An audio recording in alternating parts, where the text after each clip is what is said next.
Definida a proposta de valor para o consumidor, chega o momento de refinar o modelo de negócio para gerar valor para a Anitta e futuros acionistas, claro. Parede do escritório ou garagem, em branco, pronta a desenhar o template do Business Model Canvas, onde, numa imitação do jogo de estratégia risco, mas com post-its em vez de um exército, a Anitta definirá a estratégia para cada quadrante e conquistará o seu lucro. Break-even point atrás de break-even point. O trabalho realizado nas fases anteriores, consumidor, posicionamento, produto, proposta de valor, encaixa neste puzzle onde se destacam os custos, financiamento, operação, etc., e onde se joga com as várias peças para se estruturar um negócio saudável e sustentável. Meninas, que bom hoje podermos falar sobre esta parte giríssima, porque isto é um puzzle, certo? Certo, é um puzzle, mas é um puzzle muito importante. É que sem ele é impossível para qualquer negócio, quer seja novo ou que esteja a expandir, possa conseguir chegar ao seu plano. Ou seja, é raro conhecer algum negócio, ou quando se faz agora entrevistas às vezes a milionários que tenham conseguido chegar onde chegaram sem ter pelo menos feito, nem que seja algumas linhas do business plan. Portanto, é crucial para poderes ter como se fosse um roadmap. Olha, eu gosto muito desta conversa dos quadrantes. Quem é que me quer contar dos quadrantes? Porque, atenção, eu vou dizer uma coisa. Eu não faço nada destas coisas, eu não domino estas técnicas. Eu faço contas, faço um Excel como se estivesse a fazer contas de papel e caneta e faço as minhas fórmulas todas assim, tipo este vezes este, a dividir por este, não sei o quê, e é assim que eu trabalho com o Excel, de uma maneira muito, muito, muito amadora. Portanto, eu não domino estas ferramentas. Eu acho que para simplificar e sem necessidade de se reinventar a roda, há um modelo, há um template extremamente útil e muito universalmente aceito, eu diria, ou generalizado na forma de gerir negócios, que é este Business Model Canvas. E os quadrantes encaixam-se aí, as peças do puzzle vêm daí também, que é um template, uma folha apenas, com as áreas, com um resumo, digamos assim, das áreas que devem ser tidas em conta para que a empresa ou o negócio gere lucro.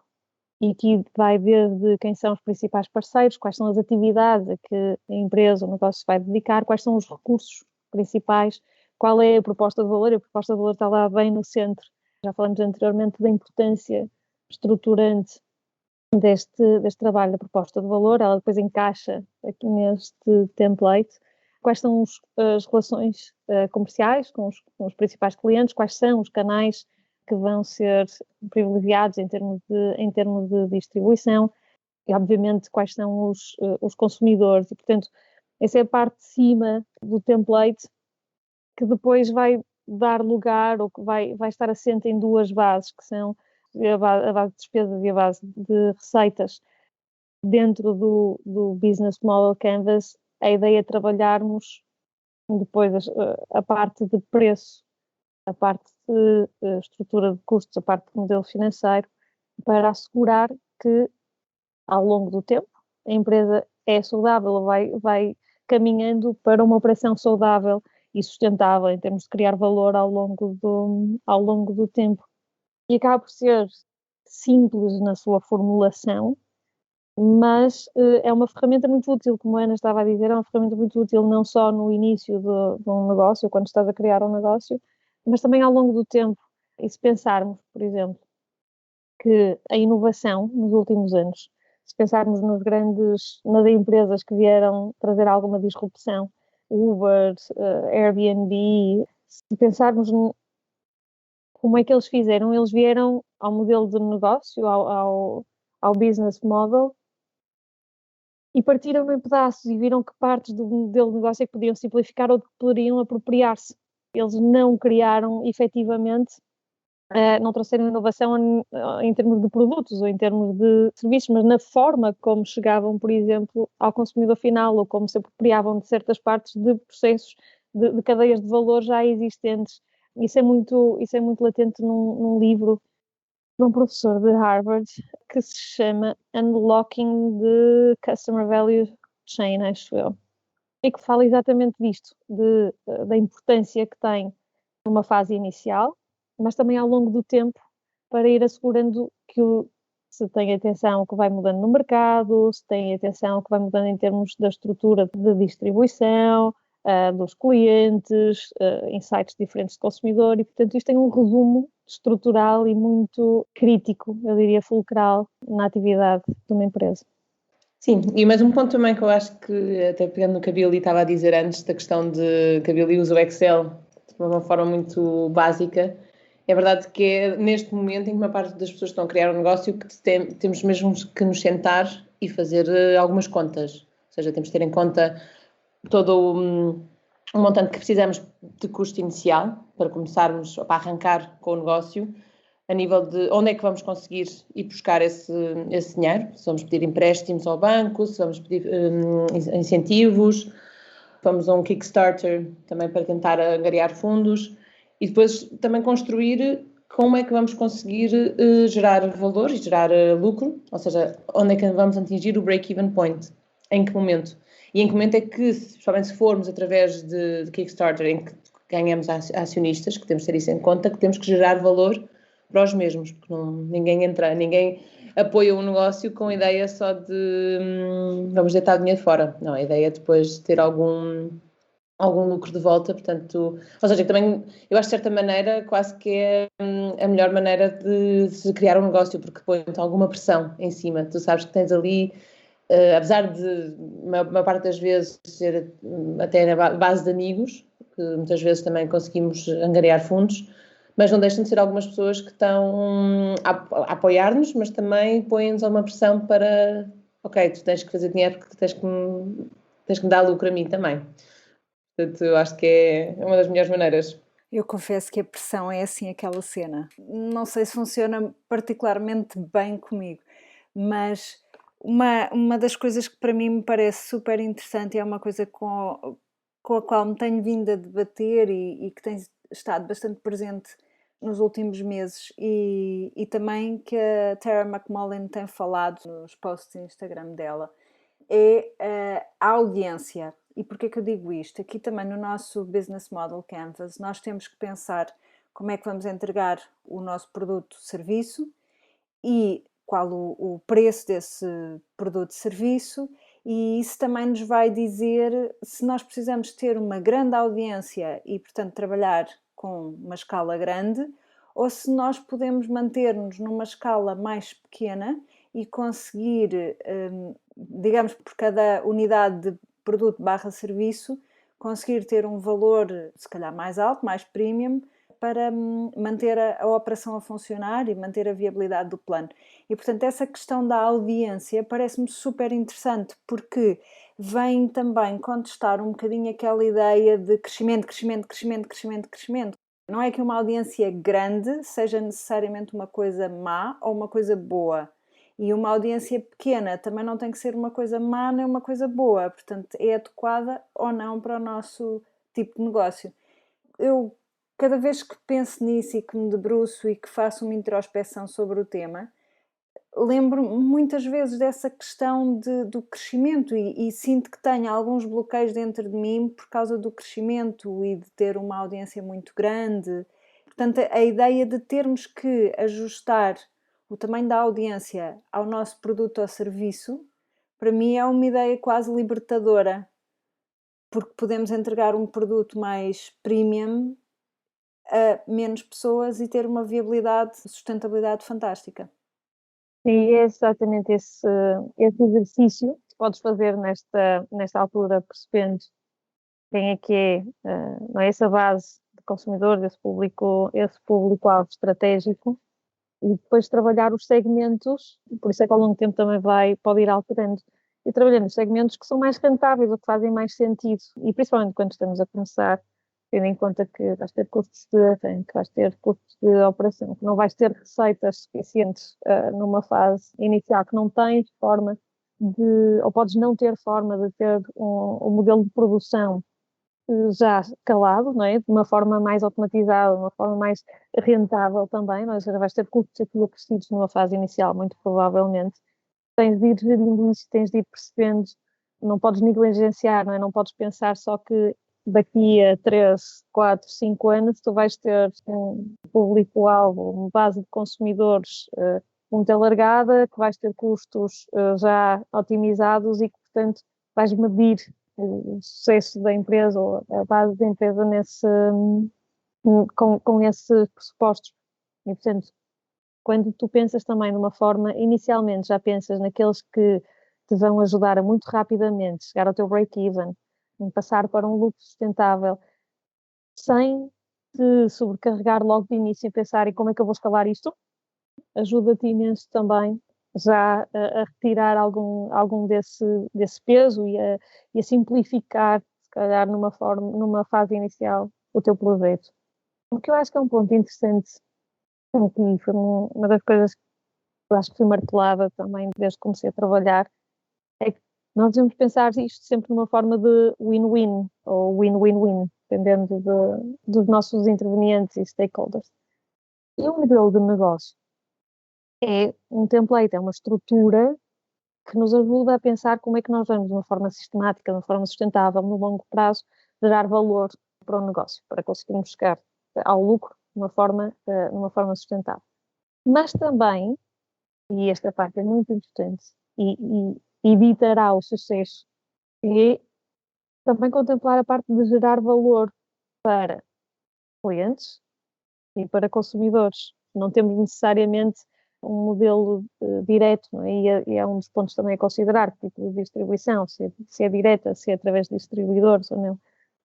Pensar também quem é que são os nossos clientes no meio e como é que nós geramos valor também, porque só nesse sentido, não é? Só pensando em gerar valor, obviamente, para nós, para recompensar o nosso trabalho, para fazer sentido o nosso negócio, mas ele só vai acontecer se os nossos clientes e os nossos consumidores também sentirem que estão a receber valor em troca. E este lado de win-win-win, não é? Acaba por ser muito centrado, o modelo de negócio acaba por ser muito centrado na proposta de valor, mas uma proposta de valor que é realmente alargada depois à parte de operação também.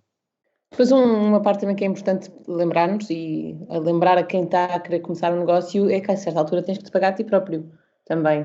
E que às vezes, principalmente no início na criação do negócio, é provavelmente a última prioridade que tens no momento. Mas que chega a uma altura que sim. E quando é que é esse momento certo? Por acaso estava um pouco a pesquisar no fim de semana à procura de ideias para a nossa conversa e encontrei um site interessante que depois colocamos nas show notes, em que coloca de 7 razões ou 7 momentos em que pode fazer sentido e efetivamente de começares a pagar-te a ti próprio, em cima de tudo, quando já sentes que já conseguiste pagar a todos a quem devias pagar, quando queres expandir, ou seja, há certos momentos em que, pronto, depois também questões fiscais, não sei qual é que é a vossa, se vocês tinham se lembrado deste ponto ou não.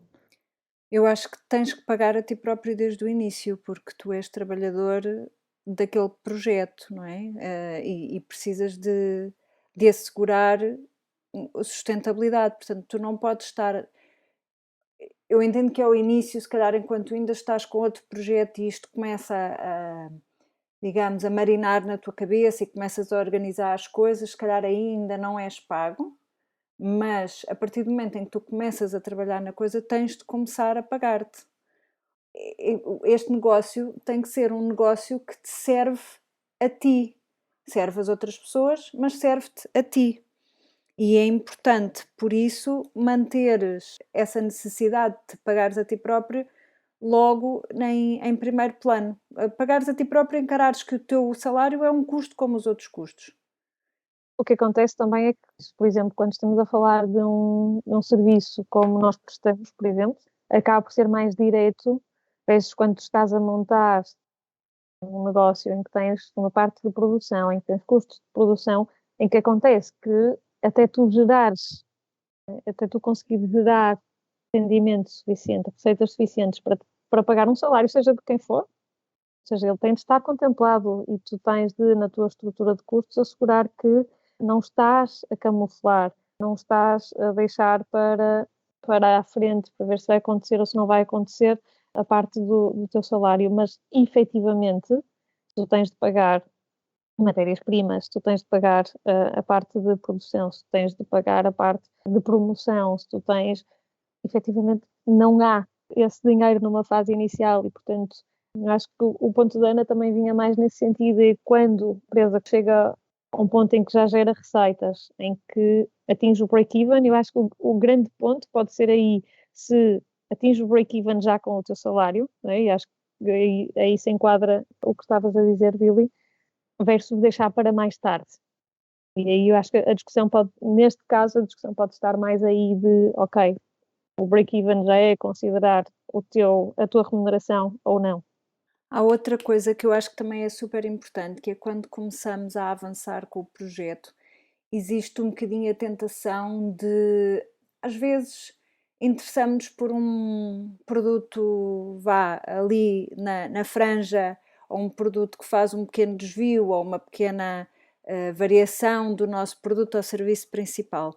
E é importante também manter muito claro na nossa cabeça qual é o nosso objetivo, não é? Qual é o nosso, portanto, a nossa proposta de valor, qual é o nosso business model na realidade. E isso faz-me lembrar, eu estou sempre a falar da Denise Duffield Thomas, porque acho que ela é, assim, um grande modelo e ela trabalha em Money Mindset, mas ela diz muitas vezes que às vezes também, portanto, ela tem um dos livros que é o Chillpreneur, que é sobre criares um negócio que te sirva a ti, que seja um negócio que te dê uma vida mais fácil, que seja mais fácil para ti, que te dê sustentabilidade financeira para que tu possas fazer aquilo que tu precisas, queiras e mudar o mundo e fazer o mundo melhor e alimentar a família, essas coisas todas. E uma das coisas que ela diz é que ela própria também cometeu muitas vezes esse erro, não é? De se interessar por uma coisa e querer adicionar como produto à sua carteira de produtos e serviços. E depois chegou à conclusão que precisava era de fazer o contrário. E então ela tem um mantra que é: todos os caminhos vão dar ao Money Bootcamp, que é o produto principal dela. E então quando ela se interessa assim por uma coisa qualquer, pensa, ok, isto vai dar ao bootcamp ou não vai dar ao bootcamp? E, portanto, encontrar qual é o nosso todos os caminhos vão dar a, portanto, é uma peça absolutamente fundamental aqui do business model e é uma maneira quase simplificada de ver como é que o nosso negócio depois também pode evoluir. E pode evoluir ou para ampliar o leque ou simplesmente para afunilar ainda mais. Pode ser esse o caminho. Eu, por acaso, a Denise Duffield Thomas, acho sempre piada a ideia do...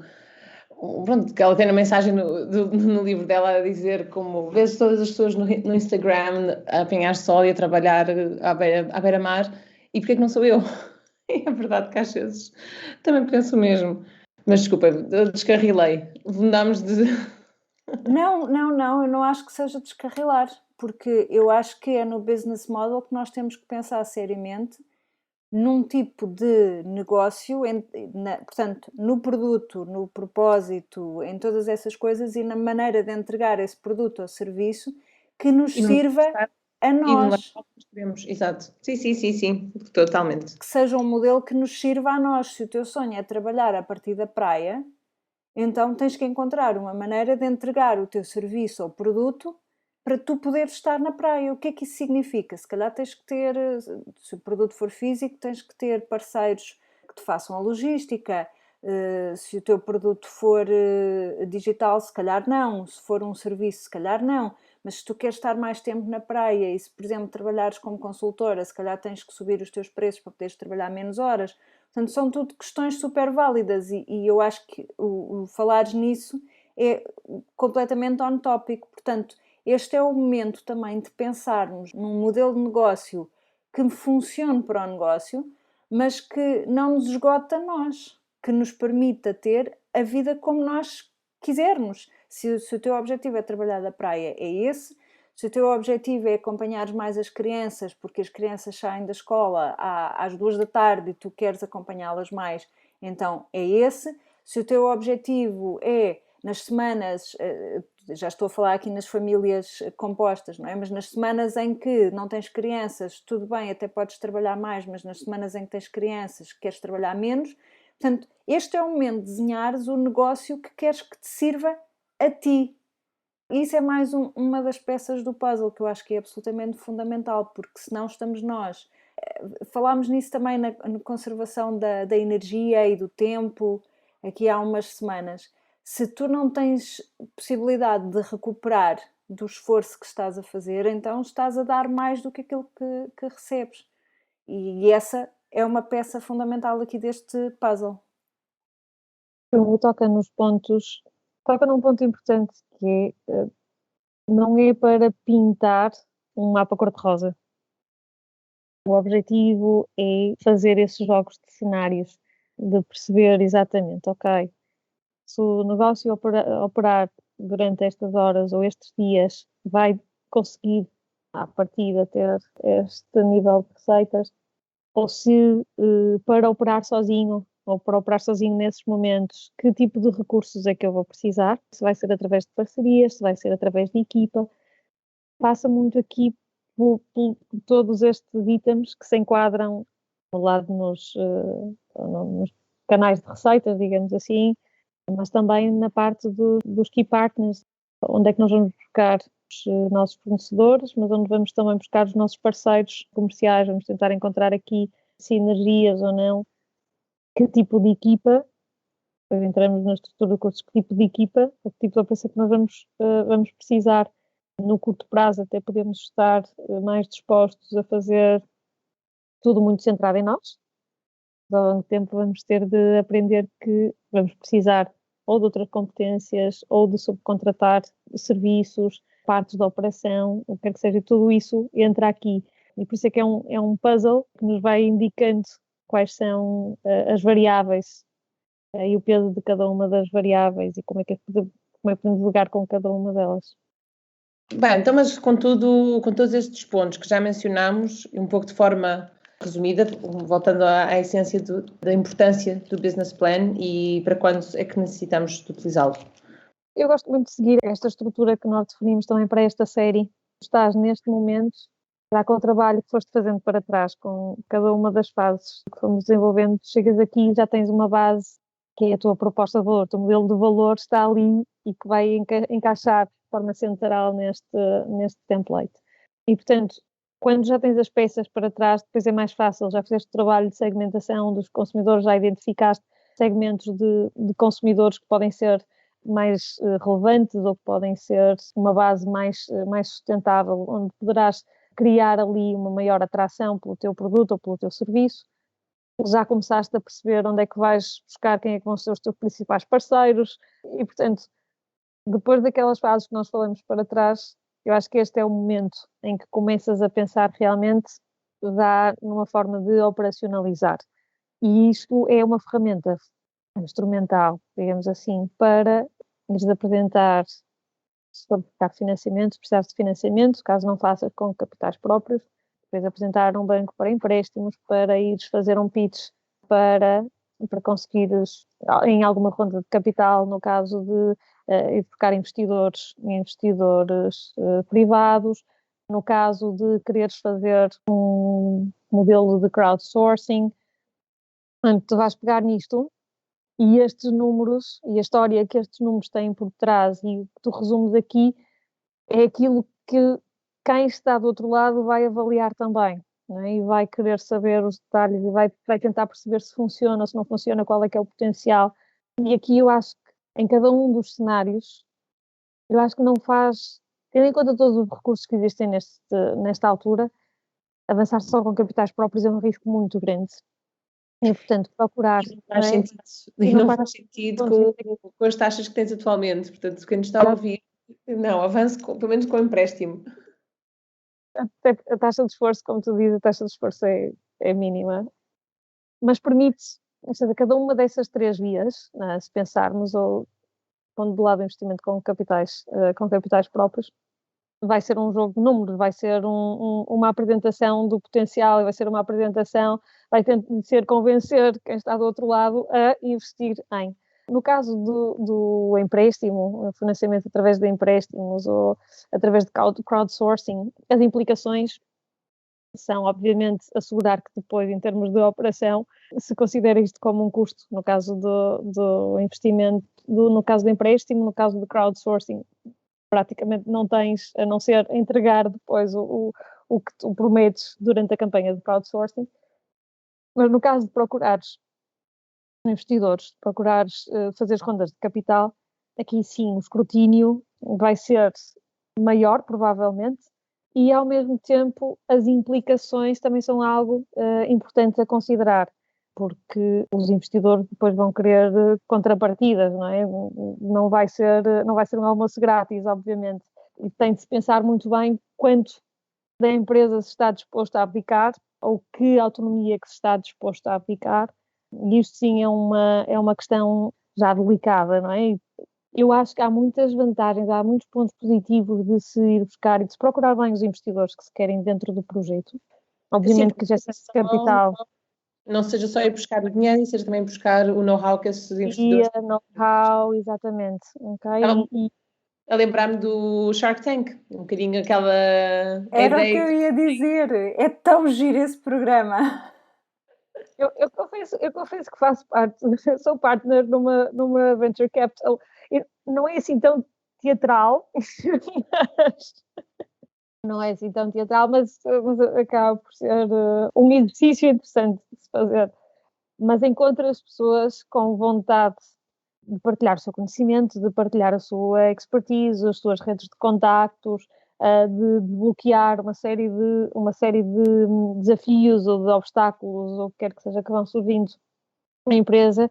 Ainda há muitas VCs que simplesmente investem e é numa ótica de atirar dinheiro, atirar as sementes e ver se alguma floresce, mas também há muitas outras que procuram isso, não é? E que procuram realmente fazer um trabalho quase de mentoria para assegurar que os negócios depois funcionam. Mas não há sempre um match fácil e isso é importante ver em termos de cultura, em termos daquilo, dos valores, dos princípios, da missão que nós temos para o nosso negócio, versus aquilo que os nossos investidores nos vão aportar ou aquilo que eles defendem, ok? E aqui é também uma fase importante de perceber que às vezes a ajuda financeira vem com strings attached e temos de estar conscientes de se queremos ou não ceder em certos pontos e que pontos é que queremos ceder ou não. Mas, mais uma vez, resumindo, é uma ferramenta crítica para fundamentar o nosso pitch, que pode ser um produto muito interessante, muito inovador, muito relevante, mas se não for lucrativo, se não gerar valor, se não tiver as coisas bem fundamentadas, bem estruturadas, acaba por ser deitado fora rapidamente. Também vamos colocar nas show notes alguns links para incentivos, não é? Penso que agora temos o Portugal 2030. Também há vários programas de incentivo ao empreendedorismo, se não me engano, da BetaI, da Startup Lisboa e deve haver outras. São tudo formas de potenciar o empreendedorismo e ajudar nestes momentos absolutamente chave. E eu acho que fazermos as coisas com a ajuda de quem já passou, de quem já sabe, é mais fácil do que estarmos a bater com a cabeça nas paredes sozinhos. Mas a Ellie falava também do financiamento com strings attached quando estamos à procura de investidores e em que às vezes temos que ceder ou cota ou ceder alguma coisa na ideia como visualizamos os produtos, os serviços. Mas, por outro lado, também há estes incentivos que muitas vezes ou são empréstimos ou são mesmo tanto empréstimos a fundo perdido, não é? Sim, aí depende. Eu acho que serão mais pontuais, provavelmente, e de menor escala, normalmente. Mas há também alguns modelos interessantes. Por exemplo, acho que o Acredita Portugal e outros semelhantes, em que se candidata, é quase um concurso, uma competição, em que ao longo do tempo se vai estruturando, se vai tendo mentoria para se ir estruturando, vai-se apresentando e vai-se estruturando, vai-se criando as bases mais estratégicas de um projeto, de um negócio, e depois no fim pode-se ter a sorte de se ficar entre os finalistas e ter uma parte monetária, de recompensa monetária, de prémio monetário nesses concursos, mas mais do que isso, a experiência, não é? De ir pondo à prova aquilo que desenhamos em termos de proposta de valor, em termos de estratégia, e de ir recebendo feedback de gente que tem essa experiência, que ajuda a avaliar e que ajuda a ir corrigindo ou fortalecendo a proposta. Sim, mesmo que a pessoa não saia vencedora desses projetos, eu acho que é sempre interessante e muito enriquecedor participares, portanto eu acho que faz todo o sentido.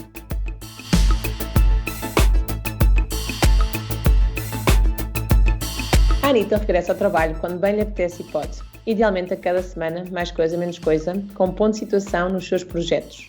No entanto, como boas aspirantes à omnipresença, continuamos ligadas no Instagram em Anita_no_trabalho e ainda em www.anitanotrabalho.com, onde poderão conversar connosco através da secção Querida Anitta ou em Facebook Anitta no Trabalho.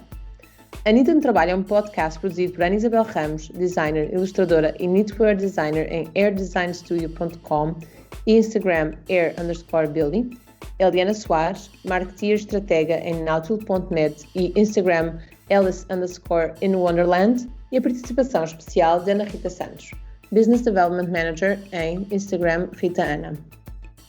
Até para a semana, meninas! Até para a semana! Até para a semana!